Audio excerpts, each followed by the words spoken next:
I didn't see it. I didn't Get see excited. it. So give me and everybody a rundown of what happened, because I was gone. I meant to look at it, but I didn't get a chance, and then it kind of glossed over because it was what, almost a month ago, so we're a little bit late to that. Yeah. But yeah, give us a quick rundown. I'd like to hear more about it. Yeah, so the two founders, I believe they're both big developers of, I think, one of the big iOS launches a while ago. I should have their names, and I honestly don't know if I'd be able to pronounce them. I'm terrible with pronunciation. So, but they did a 10-minute kind of Apple-like presentation of the Humane AI Pin. For me, it didn't do much. It's essentially just like, hey, if you don't want to have a phone, here's something that you can have that's not a phone. But everyone's so accustomed to the phone that I could be eating my words in 10 years because everyone was so accustomed to the BlackBerry, and then iPhone came along, and it's like, oh, no one's going to use that. And you can probably touch on that technical transition a little more. I was only 7 years old. I didn't know much at that point. So, yeah, it didn't. First of all, the presentation didn't garner any hype for me. They didn't have any energy to it. They just said, like, okay, like, I'm going to eat this. What is it? And it's like, those are almonds. You're going to get 20 grams of protein. He's like, okay, I'm going to eat it. Then he eats it. And I'm just like, what? Like, what's happening? So it just didn't do much in terms of showing me really, like, how it's going to be incredibly helpful in my day-to-day life. It's definitely cool if you hate your phone and you hate a screen and you just want almost like an assistant next to you to do everything for you. This is perfect. The pricing, I think it's like $700 and $24 a month for the network. That's a little steep, but I mean, not as bad as, I think it's pretty similar to a regular phone cost. But my main gripe is just with the presentation. Like, if you're building something that you say is incredible and that's going to really change the world, then be as excited about it as it looks. I just didn't get that feeling from it. Can you give me a scenario where you would actually use the actual pin? Like, give me a scenario, and then I kind of want to brainstorm how we feel like they should have marketed it. Yeah, so one thing that stuck out to me is it can search your messages and search like every emails and stuff that you have. So one of the things they did, you tap it to activate it. It's like, what's the garage code for Jeremy's apartment again that he sent me? And it'll search through the messages and be like, the code is 1718. And you're like, okay, perfect. Normally you'd have to go back through and be like, when did he send that to me? Like, or hey, what's this person's address? It'll search through your messages. So that's where I find it pretty helpful. Like, I can't go into messages right now and be like, what did my friend Peter tell me his code was? Or where were we gonna meet this? Where did we meet this weekend that I'm forgetting? Like, there's not much like intuitiveness in terms of the search of messages. You have to be exact on your words. So that's where I thought it could be, helpful in that sense of just like, remembering stuff that I can't remember off the top of my head. But for me, that's more just something that Apple can easily implement into their suite of tools as well. Yeah. What's that old quote? Like, don't sell the product, sell the problem. Like, what problem are you actually solving? Instead of just showing off the features and stuff, that they could have maybe showed how they were actually solving or selling the problems that they were solving, right? Like in your scenario, they could have showed somebody struggling with searching for something or going through a past message trying to find all that stuff. Like, sell that, right? Like, not just hey, we did this, we have this thing that does X, Y, and Z, and you should buy it, and it's game changing and it's going to change the world. Like, show us how. I think that probably would have went further. 100%. I think a good example is the Apple Watch commercials.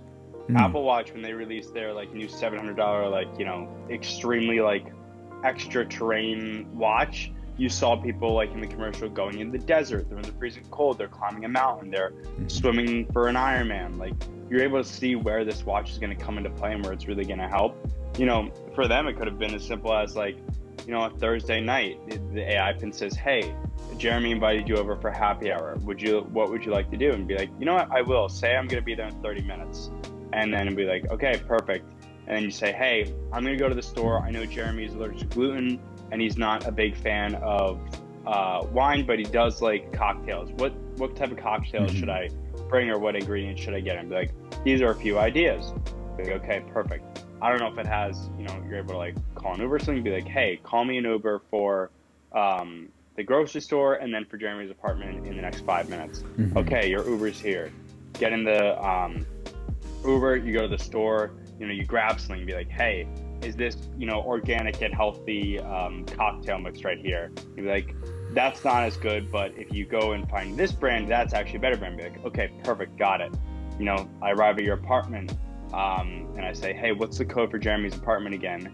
You get up there and, and I'm able to enter the code, and then our conversation, is recorded, and then the next day I'll be like, what did Jeremy tell me I should check out in the South District of New York again? And I'll be like, oh, this. So showcasing that would be a little more, I think, Apple-esque, and maybe they come out with commercials like around the Super Bowl or around another time where you see that type of thing in action. It felt like maybe they were coming at it from a like, this technology is so new, we just need to explain everything that it can do from the ground up. Whereas I'm more of like a show it, no, don't tell it, show it. So yeah, that was kind of I took from the Apple playbook a little bit there, but they are also ex-Apple employees, so thought they would too. Gotcha. Do you think that, I mean, because I didn't watch it and you did they show what it could do, or do you think it was just like a fake prototype and they were just kind of pitching the idea?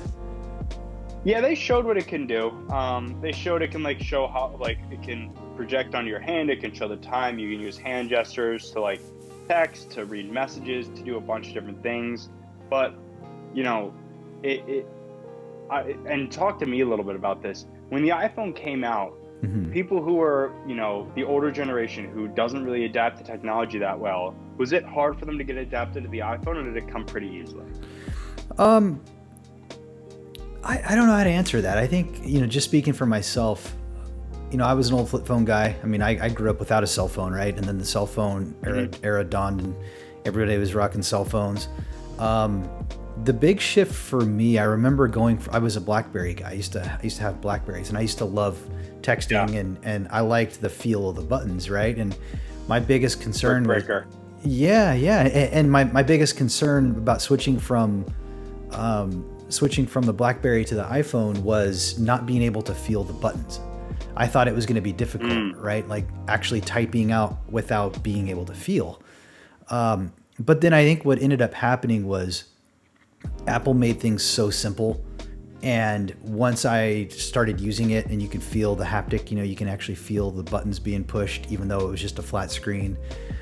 And then I think what ended up happening was there was just so much that the iPhone could do, and it was just so much more superior that I think it just won out in the end. I think we're all going to complain about these little features.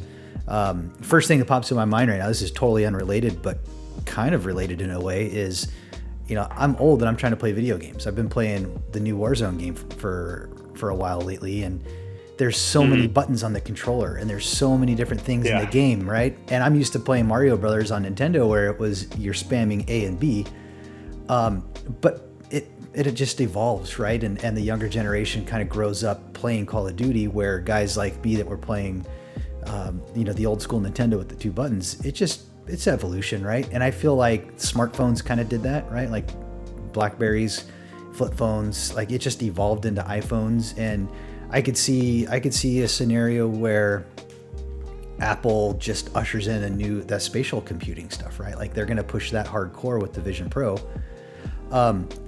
I don't know. I kind of went on a little bit of a tangent there, but I think I don't know what the kicker was for me when it came from switching from BlackBerry to Apple. I think it was just I was an early adopter. I like trying new things. I'm not afraid to try. But then there's the laggards that still have the rotary phone hanging on their wall.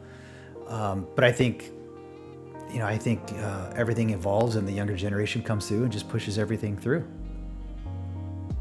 Yeah, I grew up in an interesting time. I grew up with a flip phone in a late elementary school. I got one in 5th grade. In 6th grade, I upgraded to one of those slide up ones where you slide up and you get the full keyboard. Yeah. I was the coolest kid in school with that one.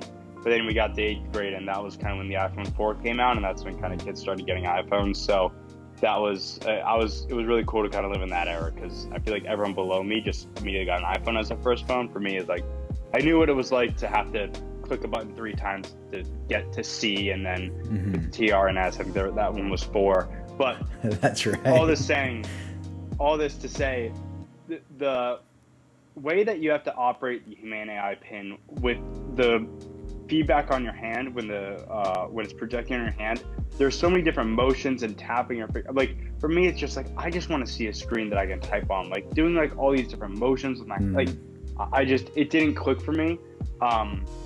Like I said, I could be completely wrong, and in 10 years, I probably sound like someone on CNBC who said the iPhone isn't going to do anything.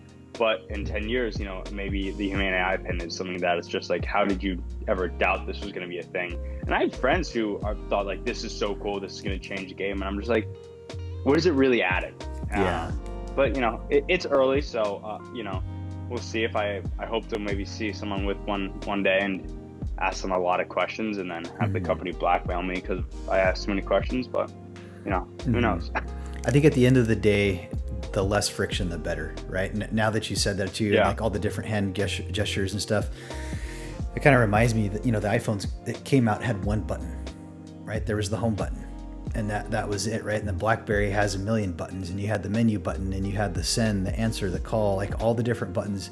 I think what Apple did that really kind of changed it was they simplified everything. They took all these things and put it into one button, and then from there you navigate to whatever you want via an app. That's, I think, what was game changing. Now that I think back on it, as you were kind of talking about the gestures, I think something that might help with this AI pin is maybe it's too early right now because we're not used to these gestures, and doing all these things with our hands. But if Apple really goes all out with the Vision Pro, Apple was using the hand gestures. If that becomes the norm and people get used to that, and the younger generation starts doing these things all the time, then I could see maybe that catches on. But less friction, the better, right? If we're not used to doing this with our fingers and doing all these different gestures, then I don't think anybody's going to do it because there's too hard to learn. There's just too much going on. That's just my hot take.